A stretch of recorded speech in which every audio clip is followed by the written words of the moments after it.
तो हेलो दोस्तों, स्वागत स्वागत है आपका हमारे इस चैनल पर क्विक आर्ट्स पर। तो हमने जो सोशियोलॉजी का पहला पार्ट हमने स्टार्ट कर दिया था, जिसका नाम समाजशास्त्र एवं समाज है। तो उसका हमने पहला पार्ट जो है हमने कंप्लीट कर लिया था। और आज हम इस वीडियो में करेंगे सेकंड पार्ट। तो चलिए शुरू करते हैं सेकंड पार्ट। तो इसका सबसे पहला पॉइंट है समाजशास्त्रीय अभिरुचियों के उद्देश्यों की तीन सामान्य संकल्पना है। तो आगे बढ़ते हैं क्या क्या आखिर। सामूहिक प्रतिनिधित्व कलेक्टिव रिप्रेजेंटेशंस, ज्ञानात्मक रूप से कॉग्निटिव विश्व को सुव्यवस्थित करने के अर्थ एवं साधन जिनका उन व्यक्तियों के अतिरिक्त जिन्हें उन्हें समाजीकृत किया गया है अपना निरंतर अस्तित्व है। तो यहाँ पर दिखाया गया है कि जो ज्ञानात्मक रूप से विश्व को सुव्यवस्थित करने के अर्थ एवं साधन, तो ये जो है जो विश्व को सुव्यवस्थित करता है, मतलब जो ज्ञान के रूप में उसको सुव्यवस्थित करता है, जिनका उन व्यक्तियों के अतिरिक्त जिन्हें उन्हें समाजीकृत किया गया है। संबंधों के प्रतिमान के अर्थ में सामाजिक संरचना सोशल स्ट्रक्चर। तो सामाजिक संरचना किसे कहते हैं, चलिए देखते हैं। जिन व्यक्तियों और समूहों के अतिरिक्त स्वतंत्र अस्तित्व है किसी खास समय में ये व्यक्ति और समूह इस सामाजिक संरचना में स्थान ग्रहण करते हैं।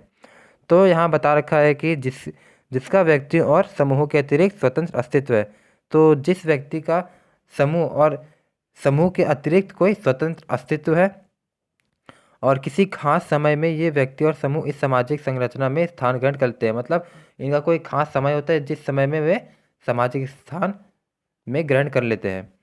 अर्थपूर्ण सामाजिक व्यवहार मीनिंगफुल सोशल एक्शन। इस विचार के अनुसार समाज नाम की कोई चीज़ नहीं है, केवल व्यक्ति एवं समूह सामाजिक संबंधों को कायम करने के लिए एक दूसरे के साथ अतः क्रिया करते हैं। तो यहाँ बताया गया है कि जो समाज नाम का कोई चीज़ नहीं है, जहाँ पे बस व्यक्ति हैं जो जो एक दूसरे से संबंध अतः क्रिया करते हैं।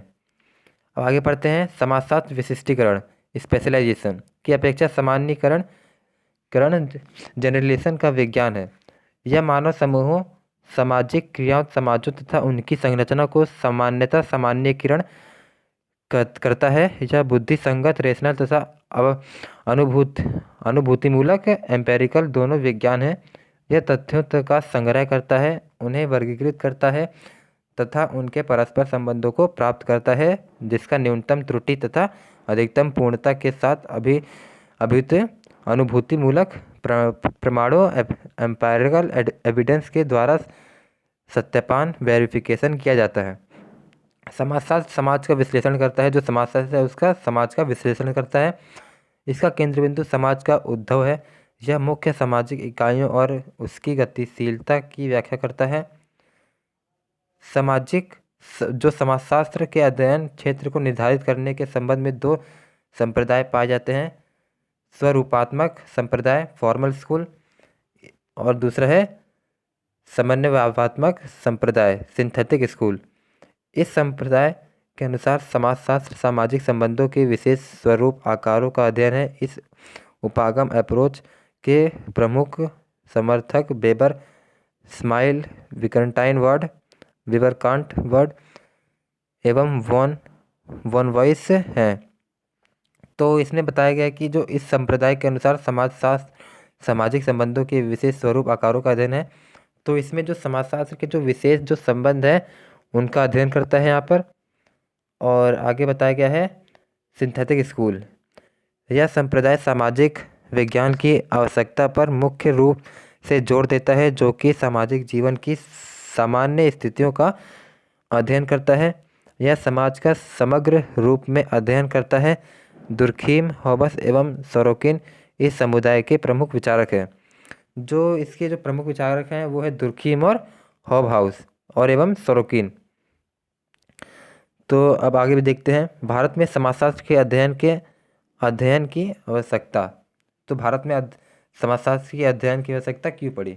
भारत में व्याप्त क्षेत्रवाद, भाषावाद, संप्रदायवाद, जातिवाद आदि समस्याओं का व्यवस्थित ढंग से सुलझाने के लिए समाजशास्त्रीय अध्ययन आवश्यक है। तो बिल्कुल सही बात है। जो हमारे यहाँ पे भारत है वो जो भाषावाद सबकी जगह, वहाँ पर सबकी भाषा अलग है, सबकी जाति अलग अलग है, तो इसी समस्याओं को सुलझाने के लिए समाजशास्त्र का अध्ययन आवश्यक है। इसी कारण भारत में विभिन्न समस्याओं के समाधान हेतु समाजशास्त्र का अध्ययन अधिक लोकप्रिय होता जा रहा है। तो जो इसी कारण जो भारत के विभिन्न समस्याओं का के समाधान हेतु, जैसे कि भाषावाद, जातिवाद, इन सब की समस्याओं का समाधान हेतु समाजशास्त्र का अध्ययन अधिक लोकप्रिय होता जा रहा है। दूसरे समाजों में साथ तुलनात्मक अध्ययन होता है। तो जो दूसरे समाजों के साथ, जो दूसरे समाज है हमारे, उनके साथ तुलनात्मक अध्ययन होता है। सामाजिक गतिशीलता के बारे में पता चलता है। तो इसमें जो सामाजिक गतिशीलता की समाज कैसे आगे बढ़ रहा है उसके बारे में पता चलता है। समाजशास्त्र की प्रकृति की मुख्य विशेषता है। समाजशास्त्र एक सामाजिक विज्ञान है, ना कि प्राकृतिक विज्ञान। जो समाजशास्त्र है वो जो सामाजिक विज्ञान है, ना कि प्राकृतिक विज्ञान। ये हमारे समाज से जुड़ा हुआ है, ना कि प्रकृति से। समाजशास्त्र एक निरपेक्ष विज्ञान है, ना कि आदर्शात्मक विज्ञान। जो समाज है वो निरपेक्ष विज्ञान है, यानी ये किसी से अलग नहीं है, ये निरपेक्ष विज्ञान है। समाज अपेक्षाकृत एक अमूर्त विज्ञान है, ना कि मूर्त विज्ञान। जो समाज है इसमें यहाँ अमूर्त का मतलब होता है ना दिखने वाला। ये जो समाज है, जो इसमें हम पढ़ाई करते हैं, वो है ना दिखने वाले रिश्तों की, यानी समाज की। समाजशास्त्र एक सामान्य विज्ञान है, ना कि विशेष विज्ञान। ये सामान्य विज्ञान है। इसमें किसी भी एक विशेष व्यक्ति या वस्तु के बारे में नहीं बताया जाता, इसमें सभी के बारे में बताया जाता है। बौद्धिक विचार जिनकी समाजशास्त्र की संरचना में भूमिका है। प्राकृतिक विकास के वैज्ञानिक सिद्धांतों और प्राचीन यात्रियों द्वारा पूर्व आधुनिक सभ्यताओं की खोज से प्रभावित होकर उपनिवेशी प्रशासकों, समाजशास्त्रियों एवं सामाजिक मानवविज्ञानियों के समाजों के बारे में इस दृष्टिकोण से विचार किया कि उनका विभिन्न प्रकारों में वर्गीकरण किया जाए, तो ताकि सामाजिक विकास के विभिन्न चरणों को पहचाना जा सके। तो यहाँ बताया गया है कि प्राकृतिक विकास के वैज्ञानिक सिद्धांतों और प्राचीन यात्रियों द्वारा पूर्व आधुनिक सभ्यताओं की खोज से प्रभावित होकर औपनिवेशिक शासकों ने, मतलब यहाँ बताया गया है कि पिछले जो कई वर्षों में हमने खोज की है, जो मानव विज्ञानों ने उनकी खोज की है। तो यहाँ बताया गया है कि जो समाजशास्त्रियों ने समाज की यहाँ पे जो कल्पना की है, वहाँ समाज की बहुत ही अधिक महत्व है।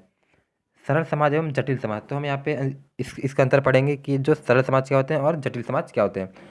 समाज का स्वरूप सरल एवं जटिल हो सकता है, जब मनुष्य के लिए स्वाभाविक है। हम सभी सामाजिक प्राणी हैं, समाज के बिना हमारा जीवित रहना असंभव है।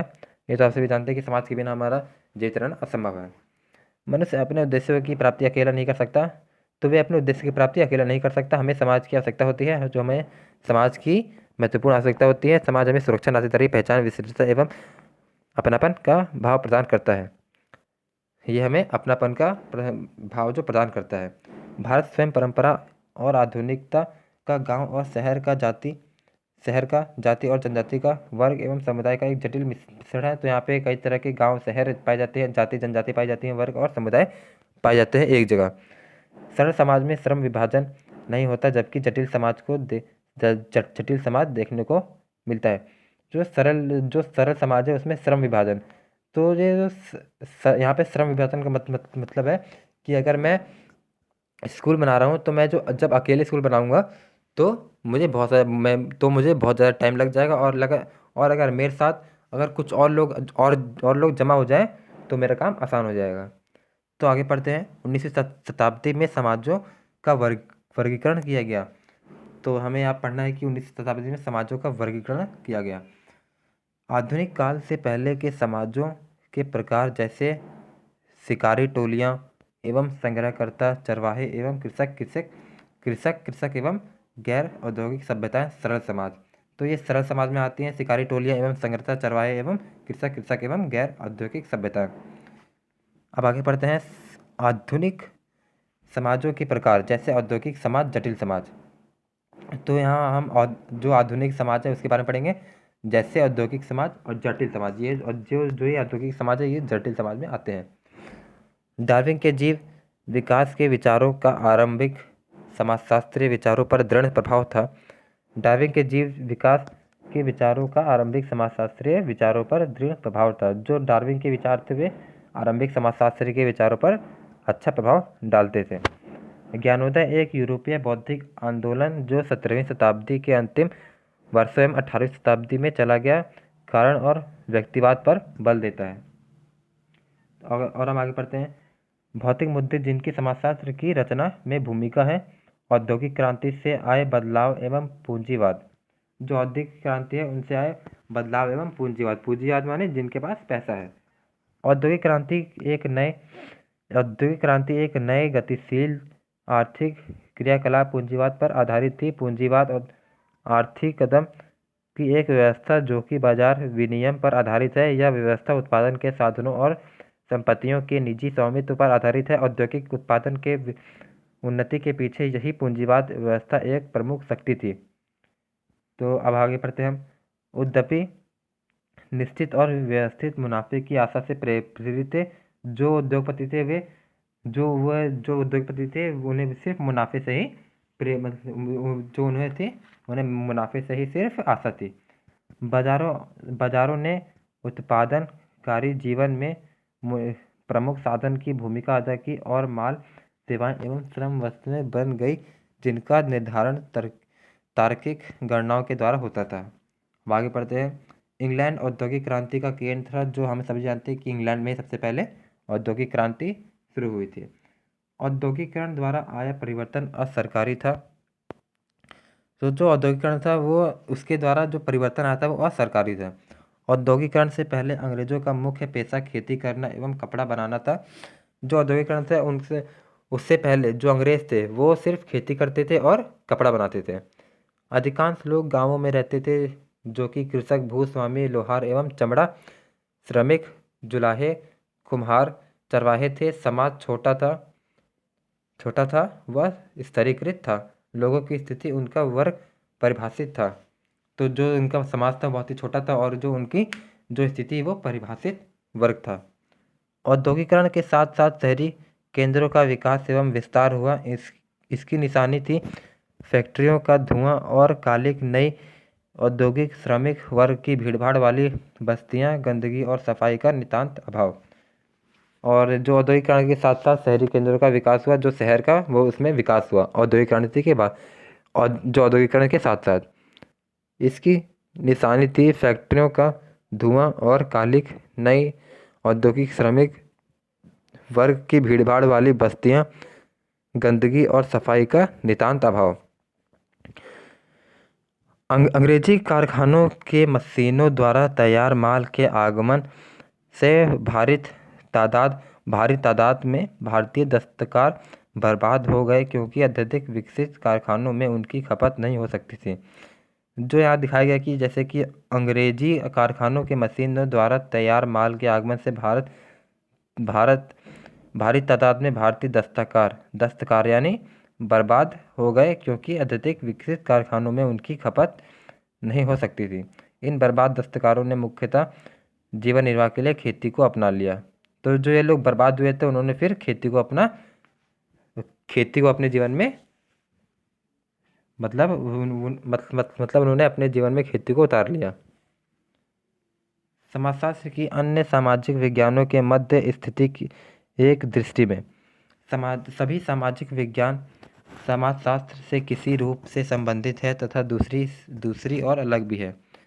सभी सामाजिक विज्ञानों का क्षेत्र भिन्न है। जो सभी सामाजिक विज्ञानों का जो क्षेत्र है वो भिन्न है तथा इन सभी का केंद्र बिंदु सामाजिक प्राणी ही है मानव है। तो जो इन सभी का जो मेन मोटिव है वो सिर्फ सामाजिक प्राणी ही है। इनके आपसी प्रोत्साहन के द्वारा ही अनेक क्षेत्रों का अध्ययन सुचारू रूप से संभव है। तो इनके प्रोत्साहन से ही अनेक क्षेत्रों का अध्ययन सुचारू रूप से संभव है। समाजशास्त्र एक सहयोगी व्यवस्था का निर्माण करता है तथा सभी विज्ञानों को एक सामान्य पटल पर ले आता है। इस तरह सामाजिक जीवन को जटिलताओं का अध्ययन व विश्लेषण आसानी से किया जा सकता है। तो इसी तरह जो समाज की जटिलता को जीवन को आसानी से समझा जा सकता है। समाजशास्त्र और इतिहास में संबंध। संस्कृति और संस्थाओं का इतिहास समाजशास्त्र को समझने एवं उसकी सामग्री जुटाने में मदद करता है। वास्तव में समाजशास्त्र ऐतिहासिक निष्कर्षों के आधार पर ही सामाजिक जीवन को सुलझाने का प्रयत्न करता है। इतिहास एक विशिष्ट ज्ञान है। तो हमें यहाँ पढ़ना है कि जो समाजशास्त्र और इतिहास में संबंध हमें यहाँ पढ़ना है।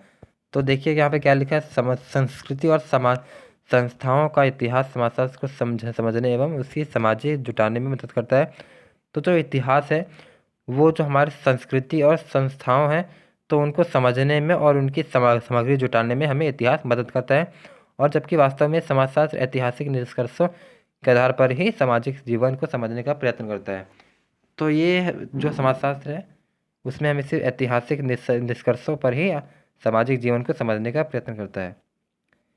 इतिहास एक विशिष्ट विज्ञान है जो घटनाओं की व्याख्या करता है।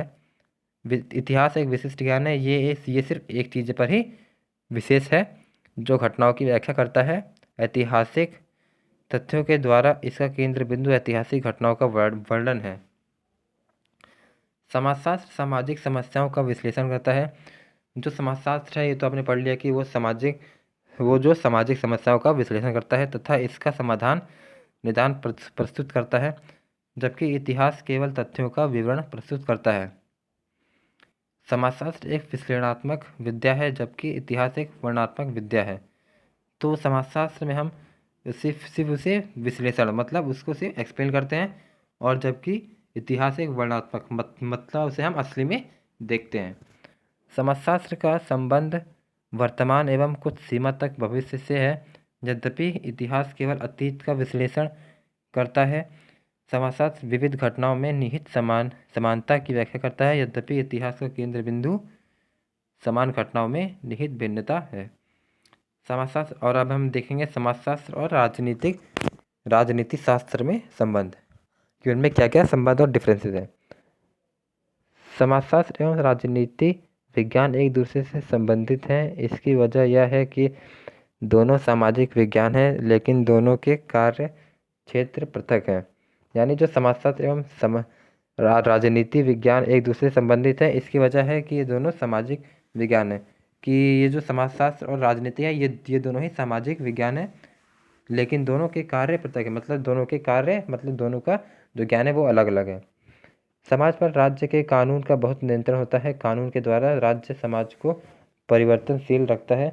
जो समाज पर है वो जो समाज है, समाज पर राज्य के कानून का बहुत नियंत्रण होता है। जो समाज है जो उस पर है, जो समाज उस पर बहुत सारे कानून होते हैं, उस पर लगे होते हैं ताकि वे समाज को अच्छी तरह चला सकें, एवं इसके साथ ही उसमें सुधार लाता है।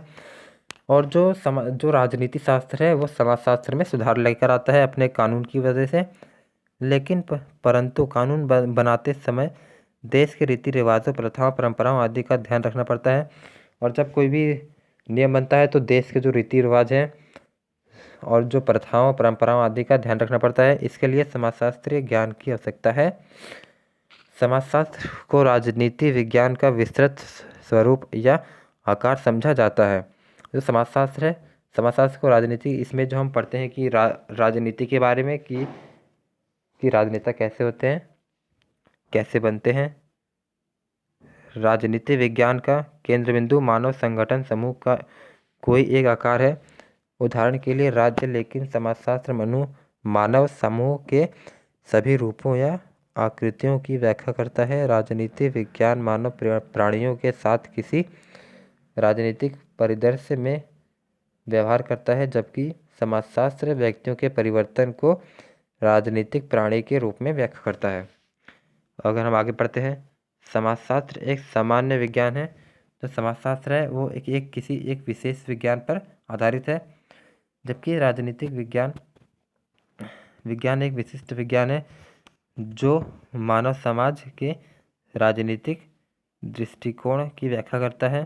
तो यहाँ जो समाजशास्त्र है वो सामान्य विज्ञान है, मतलब यहाँ पे हमें सभी चीज़ों के बारे में जानने को मिलेगा। और जो राजनीतिक विज्ञान है उसमें हमें किसी एक विशेष व्यक्ति समुदाय के बारे में हमें सिर्फ जानने को मिलता है। समाजशास्त्र और राजनीति विज्ञान के संबंध में बार्नेस ने लिखा है, समाजशास्त्र और आधुनिक राजनीतिक सिद्धांत के विषय में सबसे अधिक महत्वपूर्ण बात यह है कि राज्य सिद्धांत में पिछले 50 वर्षों में जो परिवर्तन हुए उनमें अधिकतर समाजशास्त्र द्वारा सुझाए गए और बतलाए हुए मार्ग के अनुसार ही हुए हैं। तो इनमें जो बार्नेस है उन्होंने कहा है कि जो आजकल जो हमारे समाज में जो परिवर्तन आए हैं, जो हमारे राजनीतिक सिद्धांत के विषय में जो अधिक महत्वपूर्ण बात है, मतलब हमारे जो समाज में परिवर्तन आए हैं वो समाजशास्त्र की वजह से ही आए हैं पिछले 50 वर्षों में।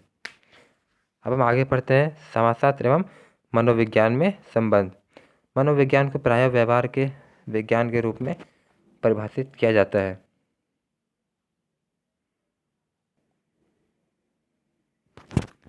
तो अब हम पढ़ेंगे समाजशास्त्र एवं मनोविज्ञान में संबंध। मनोविज्ञान को प्रायः व्यवहार के विज्ञान के रूप में परिभाषित किया जाता है। तो इसको सिर्फ जो मनोविज्ञान यानी सिर्फ इसको अपने दिमाग के रूप में इसको परिभाषित किया जाता है। यह मुख्यतः व्यक्ति से संबंधित है। यह जो मनोविज्ञान है वो सिर्फ व्यक्ति से ही संबंधित है। सामाजिक मनोविज्ञान जो समाजशास्त्र तथा मनोविज्ञान के मध्य एक पुल का काम करता है, अपनी प्राथमिक रुचि एक व्यक्ति में रखता है, लेकिन उसका इस बात से संबंध रहता है कि व्यक्ति किस संबंध सामाजिक रहता है कि व्यक्ति किस तरह सामाजिक समूहों में सामूहिक तौर पर अन्य व्यक्तियों के साथ व्यवहार करता है। समाजशास्त्र और सामाजिक मनोविज्ञान में सकारात्मक संपर्क है, यानी जो इसमें सोशल फिजिकोलॉजी इसमें पॉजिटिव जो संपर्क है। समाजशास्त्र समाज का अध्ययन करता है, यद्यपि मनोविज्ञान व्यक्तियों का अध्ययन करता है। तो हमने पहले ही पढ़ लिया था, जो समाजशास्त्र है वो समाज का अध्ययन करता है और जो मनोविज्ञान है वो व्यक्तियों का अध्ययन करता है।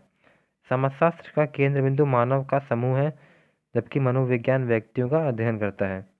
तो समाजशास्त्र है यहाँ पे मानव जो है उसका समूह का केंद्र बिंदु है, और जो मनोविज्ञान है व्यक्तियों का अध्ययन करता है।